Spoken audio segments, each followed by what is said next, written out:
आज करेंगे row reduced equivalent matrix, column equivalent matrix, column reduced equivalent matrix और row rank कल बता दिया था मैंने और कॉलम रैंक। ठीक है, इसके बाद ये एक्सरसाइज कंप्लीट हो जाएगी हमारा। देखो रो रिड्यूस्ड इक्विवेलेंट मैट्रिक्स।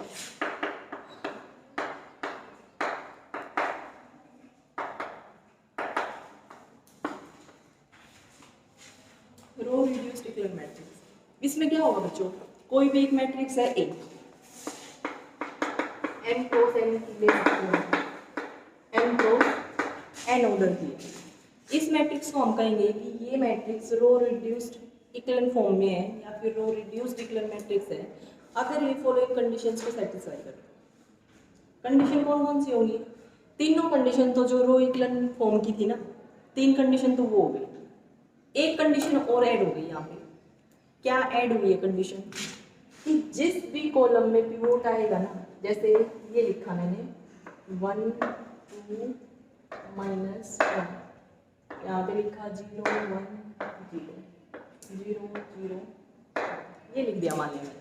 ठीक है, अब इसमें एक कंडीशन रो इक्विवेलेंट मैट्रिक्स के अलावा एक कंडीशन और ऐड की गई है। वो कंडीशन क्या कहती है कि जिस भी कॉलम में पिवोट आएगा, अब यहाँ से आप पिवोट देखोगे तो फर्स्ट नॉन जीरो रो ये है, इसमें पिवोट कौन सा आएगा? ये 1। ठीक है, अब सेकंड नॉन जीरो रो ये रही, इसमें पिवोट कौन सा है? फर्स्ट नॉन जीरो एलिमेंट जो कि 1 है, ये है पिवोट। अब थर्ड रो में थर्ड नॉन जीरो रो है, नॉन जीरो रो का फर्स्ट नॉन जीरो एलिमेंट 1 ही है, तो यहाँ पर पिवोट ये हो गया। अब इसमें ये कहा गया है बच्चों कि रो इक्विवेलेंट फॉर्म में तो होने ही चाहिए, साथ में जो कॉलम में जहाँ पर भी पिवोट आया है ना, उस कॉलम में पिवोट के अलावा सारे एलिमेंट 0 होने चाहिए। जैसे ये फर्स्ट कॉलम ये है, इस फर्स्ट कॉलम में पिवोट ये है, पिवोट तो उसी तरह से चेक करना है आपको। ठीक है, पिवोट ये आ गया।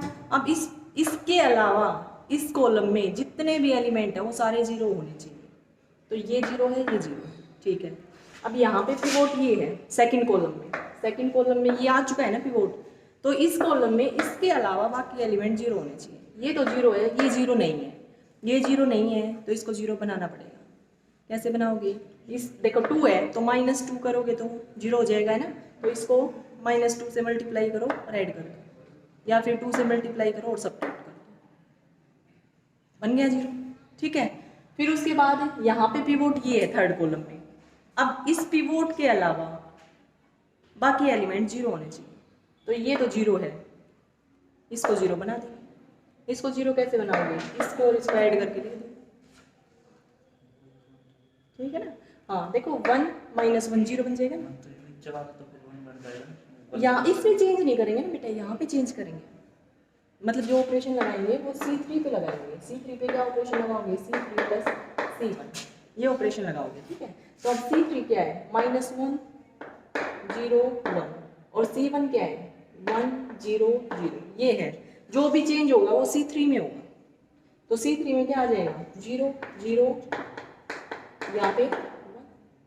ठीक है, तो यहाँ पे इसकी बजाय क्या आ जाएगा? 0 0 1। ठीक है, इसी तरह से इसको भी चेंज कर देना है। तो कुल मिला के आपकी जो मैट्रिक्स है वो रो रिड्यूस्ड इक्विवेलेंट फॉर्म में तब आएगी जब तीन कंडीशन तो रो इक्विवेलेंट फॉर्म की होनी चाहिए, और फोर्थ कंडीशन ये है कि जिस भी कॉलम में पिवोट है ना, उसमें पिवोट के अलावा सारे एलिमेंट्स 0 होने चाहिए, तो आपकी जो मैट्रिक्स है वो रो रिड्यूस्ड इक्विवेलेंट मैट्रिक्स हो जाएगी। लिखा हुआ है डेफिनेशन देखो, in addition to the above three conditions, if a matrix satisfies the condition that each column which contains a leading entry या pivot या फिर key element बोल सकते हो आप, ठीक है, leading entry of a row has all other entries 0, ठीक है, then it is said to be row reduced equivalent matrix. आ गया होगा मैं क्या समझ यहाँ से। उसके बाद बच्चों एग्जाम्पल भी लिखे हुए हैं, जैसे ये लिख दिया मैंने, और लिखना चाहो और लिख लो। 1 0 0 -1 0 0 0 1 0 0 0 0, ये लिख दी मैट्रिक्स। ये कैसी मैट्रिक्स है? रो रिड्यूस में है ना। देखो यहाँ पे फर्स्ट कंडीशन चेक करोगे आप। फर्स्ट कंडीशन क्या थी, रो इक्विवेलेंट फॉर्म वाली थी कि हर नॉन जीरो रो का जो फर्स्ट नॉन जीरो एलिमेंट है वो 1 होना चाहिए और उसको हम लीडिंग एलिमेंट बोलते हैं या फिर पिवोट या की एलिमेंट बोलते हैं। तो फर्स्ट नॉन जीरो रो ये रही, इसका फर्स्ट नॉन जीरो एलिमेंट 1 ही है, तो ये हमारा बन गया लीडिंग एलिमेंट। लीडिंग एलिमेंट बन गया ना, ठीक है। उसके बाद सेकंड नॉन जीरो रो ये वाली है, इसका फर्स्ट नॉन जीरो एलिमेंट 1 है, ये हमारा लीडिंग एलिमेंट बन गया या फिर पिवोट बन गया, ठीक है। ये जीरो रो है, ठीक है। फर्स्ट कंडीशन तो होगी सेटिस्फाई, ठीक है। अब सेकंड कंडीशन में क्या था कि अगर कोई जीरो रो है ना तो वो नॉन जीरो रो के नीचे आएगी, तो यहाँ पे ये वाली जीरो रो है और ये नॉन जीरो रो के नीचे ही है, ठीक है। तो यहाँ पे ये सेकंड कंडीशन भी होगी सेटिस्फाई। थर्ड कंडीशन में क्या है कि जो पिवोट है ना, सेकंड रो में जो पिवोट आएगा या फिर नेक्स्ट रो में जो पिवोट आएगा वो अपने से पहले वाली रो के राइट में आएगा, ठीक है।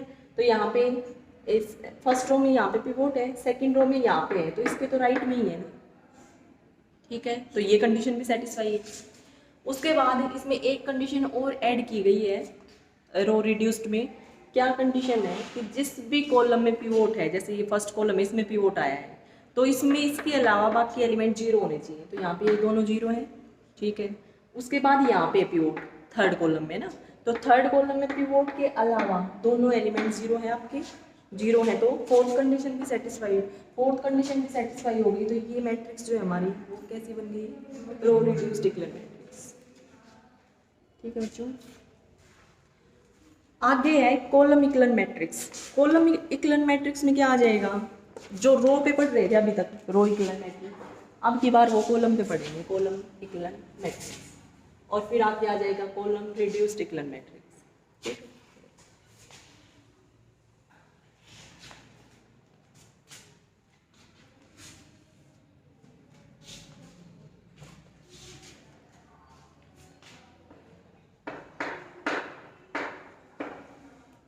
Column equivalent matrix.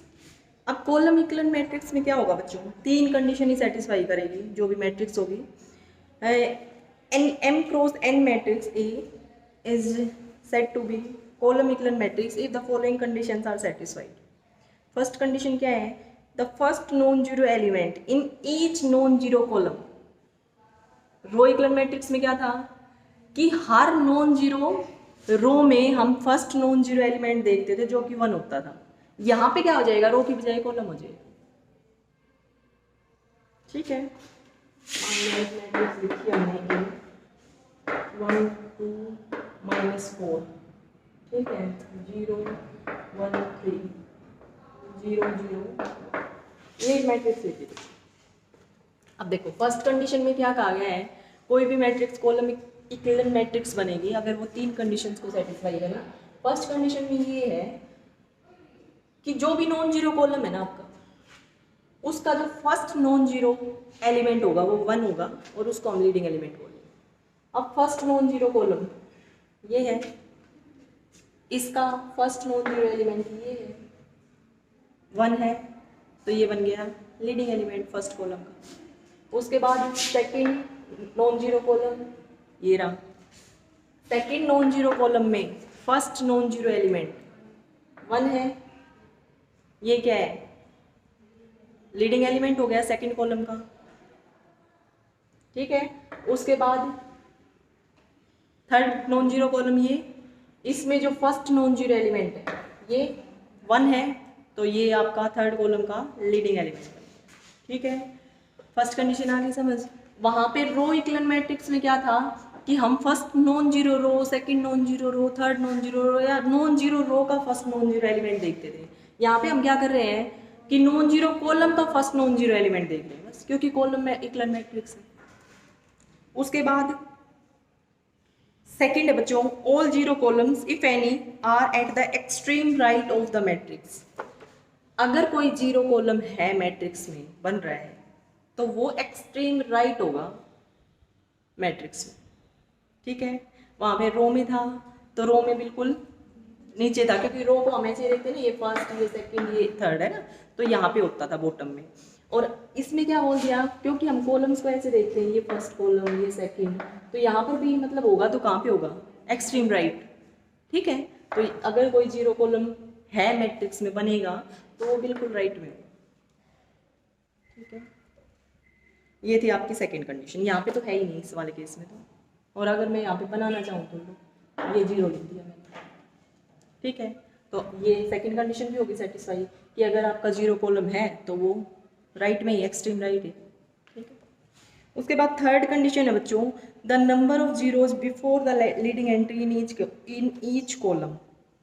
देखो ये है आपकी लीडिंग एंट्री, हर कॉलम में आप लीडिंग एंट्री देखो, यहाँ पे देख ली, उससे पहले नंबर ऑफ जीरोज देख लो, इससे पहले नंबर ऑफ जीरोज कितनी है, जीरो। फिर सेकंड ये है आपका लीडिंग एंट्री, है ना, इसमें इससे पहले नंबर ऑफ जीरो 1, तो मतलब इससे ज़्यादा ही होनी चाहिए यहाँ पे जो नंबर ऑफ जीरो जाएंगे पिवोट्स, ये कही गई। ठीक है, या फिर क्या करो, इससे सेकंड जो पिवोट आएगा वो नीचे ही आएगा। ठीक है, यहाँ पे नहीं आ सकता, यहाँ पे भी नहीं आ सकता। ये लिखा गया है, the number of zeros before the leading entry in each column is less than the number of such zeros in the succeeding columns. आ गया होगा समझ में ख्याल से थर्ड भी। तो ये 3 पॉइंट्स अगर कोई मैट्रिक्स सेटिस्फाई कर रही है तो वो मैट्रिक्स आपकी बन जाएगी कॉलम इक्विवेलेंट मैट्रिक्स या कॉलम इक्विवेलेंट फॉर्म में आ जाएगी। ठीक है बच्चों, उसके बाद इससे आगे कॉलम रिड्यूस्ड इक्विवेलेंट मैट्रिक्स आएगी। कॉलम रिड्यूस्ड इक्विवेलेंट मैट्रिक्स में क्या होगा, अब आएगा कॉलम रिड्यूस्ड इक्विवेलेंट मैट्रिक्स। ठीक है, अब कॉलम रिड्यूस्ड इक्विवेलेंट मैट्रिक्स में एक कंडीशन और ऐड हो जाएगी, 3 कंडीशन तो कॉलम इक्विवेलेंट मैट्रिक्स वाली रहेंगी और एक कंडीशन और क्या आएगी कि जो लीडिंग एलिमेंट है ना जिस भी रो में, उस रो में बाकी सारे एलिमेंट जीरो होने चाहिए। वहां पे कॉलम था, है ना, यहाँ पे आपने पिवोट तो देख लिया, ये रहा, अब पिवोट देख लिया तो यहाँ पे तो ऑटोमेटिकली जीरो ही आएगा अगर कॉलम इक्विवेलेंट मैट्रिक्स है तो, है ना, क्योंकि नेक्स्ट पिवोट तो इससे नीचे यहाँ पे ही आएगा या यहाँ आ सकता है। ठीक है, तो ये एलिमेंट तो जीरो होंगे ही। अब क्या करना पड़ेगा आपको कि जिसमें पिवोट है ना उसके नीचे वाले भी जीरो बनाने पड़ेंगे, नीचे वाले नहीं, राइट रो में है ना, रो में बिल्कुल, ईच रो विच कंटेन्स, ये वाले जीरो बनाने पड़ेंगे। जैसे यहाँ पे ये वाला है 1, तो इस रो में जितने भी नॉन जीरो एलिमेंट है वो जीरो बनाने पड़ेंगे। ये वाला है, इसको जीरो बनाना पड़ेगा। ठीक है, ये 0 0 ही बन जाएगी। ठीक है बच्चों, ये आपके पास in addition to the above 3 conditions, 3 condition कौन सी, जो कॉलम इक्विवेलेंट मैट्रिक्स की थी, उसके अलावा एक कंडीशन और आ रही है, each row which contains a leading entry of a column has all other entries 0। ठीक है, आगे समझ। तो ये आपका कॉलम रिड्यूस्ड इक्विवेलेंट मैट्रिक्स है। उसके बाद आता है बच्चों रैंक जो आएगी ना, रैंक, वो मैट्रिक्स की रैंक अगर आपको निकालनी है तो आप उसको इक्विवेलेंट फॉर्म में कन्वर्ट कर लो। इक्विवेलेंट फॉर्म में मतलब रो इक्विवेलेंट फॉर्म में कर लो या फिर कॉलम इक्विवेलेंट फॉर्म में कर लो। उसमें जो नंबर ऑफ नॉन जीरो रोज आए, अगर आप रो इक्विवेलेंट फॉर्म में कर रहे हो कन्वर्ट, तो उसमें नॉन जीरो रोज देख लो कितनी है, वो रैंक आ जाएगी मैट्रिक्स की, रो रैंक। ठीक है, और अगर आप कॉलम इक्विवेलेंट फॉर्म में कन्वर्ट कर रहे हो तो फिर number of non zero columns देख लो, वो कॉलम रैंक आ जाएगी मैट्रिक्स की। और तीनों रैंक मैंने पहले भी बताया आपको इक्वल ही होती है, रैंक सेम ही आएगी आपकी। आप रो रैंक निकालो या फिर कॉलम रैंक निकालो या फिर वो माइनर वाले मेथड से निकाल लो, सेम आंसर आएगा।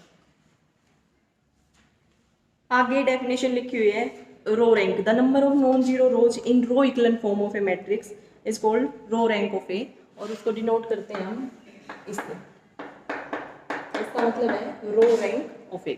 आर लिख दिया ना, आर का मतलब है रो, और रैंक के लिए तो यही नोटेशन यूज कर रहे थे हम, रो, है ना। उसके बाद कॉलम रैंक, कॉलम रैंक के लिए बच्चों ये वाली नोटेशन यूज होगी, इसका मतलब है कॉलम रैंक की बात की जा रही है। आ गया समझ? ठीक है, देखो इस एक्सरसाइज में हमने क्या क्या किया है, एक बार फिर से मैं बता देती हूँ आपको। फर्स्ट क्या किया था, एलिमेंट्री ऑपरेशन पढ़े थे ना। एलिमेंट्री ऑपरेशन में 3 elementary row operation, 3 elementary column operation. First जो एलिमेंट्री रो ऑपरेशन है, आप किन्हीं भी 2 रो को इंटरचेंज करके लिख सकते हो, ठीक है। सेकंड जो था वो था कि आप किसी को नॉन जीरो स्केलर से मल्टीप्लाई कर सकते हो किसी रो को, जहाँ पर ये के जो है ना नॉन जीरो स्केलर है आपके पास। उसके बाद थर्ड था एलिमेंट्री रो ऑपरेशन कि आप आर आई को रिप्लेस कर सकते हो किससे, आर आई प्लस के आर। ये आपके पास थर्ड एलिमेंट्री रो ऑपरेशन था। इसी तरह 3 एलिमेंट्री कॉलम ऑपरेशन थे, यहाँ पे रो पे लगाया है, वहाँ पे कॉलम पे लग जाएंगे, ठीक है। तो टोटल 6 एलिमेंट्री ऑपरेशंस हो गए हमारे पास। उसके बाद हमने किया था बच्चों कि रो इक्विवेलेंट मैट्रिक्स कौन सी होती है। कोई भी मैट्रिक्स है, मान लिया यही है, इस पे आप क्या करोगे, एलिमेंट्री रो ऑपरेशन अप्लाई करके जो मैट्रिक्स आपके पास आएगी फाइनाइट सीक्वेंस में अप्लाई करने हैं, ठीक है। उसके बाद जो मैट्रिक्स आई वो इसके रो इक्विवेलेंट मैट्रिक्स आ जाएगी, ठीक है। अगर इस मैट्रिक्स पे आप एलिमेंट्री कॉलम ऑपरेशन लगाओ फाइनाइट सीक्वेंस में, finite chain of elementary column operations apply करो आप इस पे, और जो मैट्रिक्स आपकी बनी वो मैट्रिक्स और ये कॉलम इक्विवेलेंट मैट्रिक्स आ जाएंगे, ठीक है। उसके बाद इक्विवेलेंट मैट्रिक्स पढ़ा है हमने। इक्विवेलेंट मैट्रिक्स में क्या था कि इस पे आप एलिमेंट्री रो ऑपरेशन लगाओ या फिर एलिमेंट्री कॉलम ऑपरेशन लगाओ, रो और कॉलम को हटा दो, सिर्फ ये कह दो कि यहाँ पर अगर आप finite chain of elementary operation लगा रहे हो, उसमें दोनों ही आ गए, एलिमेंट्री रो लगाओ या एलिमेंट्री कॉलम लगाओ, ठीक है। वो ऑपरेशन लगा के जो मैट्रिक्स आपको मिलेगी वो और ये मैट्रिक्स क्या होंगी, इक्विवेलेंट मैट्रिक्स, ठीक है। ये किया था हमने। उसके बाद नेक्स्ट जो हमने किया है वो रो इक्विवेलेंट फॉर्म पढ़ा था। तो रो इक्विवेलेंट फॉर्म में क्या होता है, कोई भी मैट्रिक्स है हमारे पास m क्रॉस n ऑर्डर की, उसको हम कहेंगे कि वो रो इक्विवेलेंट मैट्रिक्स है या फिर रो इक्विवेलेंट फॉर्म में है अगर वो 3 कंडीशंस को सेटिस्फाई करते हैं। फर्स्ट कंडीशन क्या थी हमारे पास कि हर नॉन जीरो रो देख लो पहले तो आप, फिर नॉन जीरो रो का आपको फर्स्ट नॉन जीरो एलिमेंट देख लेना है हर उसका नॉन जीरो रो का, ठीक है।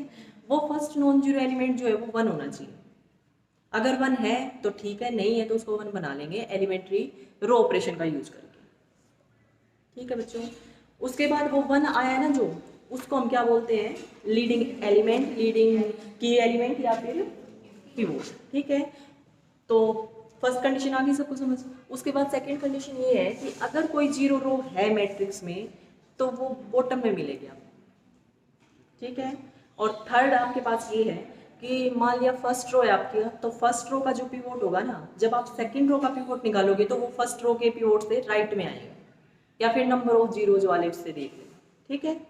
ये है आपके पास, मतलब जो अगली रो का जो पिवोट आएगा वो अपने पहले वाली रो से राइट में ही मिलेगा। ये 3 कंडीशन है रो इक्विवेलेंट मैट्रिक्स की।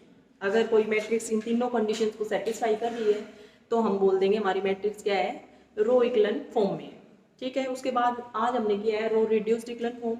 तो रो रिड्यूस्ड इक्विवेलेंट फॉर्म में क्या रहेगा बच्चों, 3 कंडीशन तो वो रहेंगी और उसके साथ एक कंडीशन और आ जाएगी कि जिस भी कॉलम में पिवोट है ना आपका, उस कॉलम में पिवोट के अलावा सारे एलिमेंट 0 होने चाहिए, ठीक है। तो वो आपकी रो रिड्यूस्ड इक्विवेलेंट मैट्रिक्स बन जाएगी। उसके बाद हमने किया है column equivalent matrix. Column equivalent matrix में सेम ही है, आप कर लोगे बस रो की बजाय कॉलम आ जाएगा, ठीक है। उसके बाद है थोड़ा सा चेंज है मतलब, ठीक है, वो देख लेना। फिर कॉलम रिड्यूस्ड इक्विवेलेंट मैट्रिक्स पढ़ा, उसमें भी सेम एक कंडीशन और ऐड हो जाएगी, बस ये किया है। उसके बाद रो रैंक और कॉलम रैंक ये पढ़ा है। रो रैंक क्या होती है, आप आरईएफ में कन्वर्ट करो किसी भी मैट्रिक्स को, आरईएफ में कन्वर्ट करने के बाद आप number of non zero rows check कर लो, वो उसकी रैंक आ जाएगी मैट्रिक्स, ठीक है।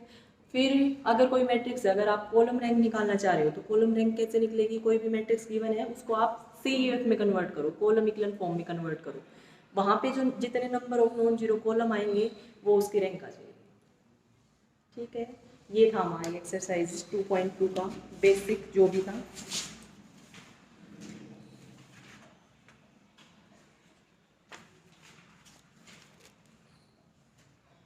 क्वेश्चंस तो कर लोगे मेरे ख्याल से, है। देखो फर्स्ट है एक्सरसाइज का रो रैंक निकालनी है आपको, तो ये कर लिया होगा। फिर उसके बाद अगला है रो इक्विवेलेंट फॉर्म में कन्वर्ट करना है और रो रैंक निकालनी है, ये भी कर लिया होगा, कल ही करवा दिया था। उसके आगे बच्चों कि आपको कॉलम फॉर्म में कन्वर्ट करना है, कॉलम इक्विवेलेंट फॉर्म में, और कॉलम रैंक निकालनी है, तो ये भी कर लोगे आप, ठीक है, इसी के साथ ये एक्सरसाइज कंप्लीट, इसको कंप्लीट कर लें।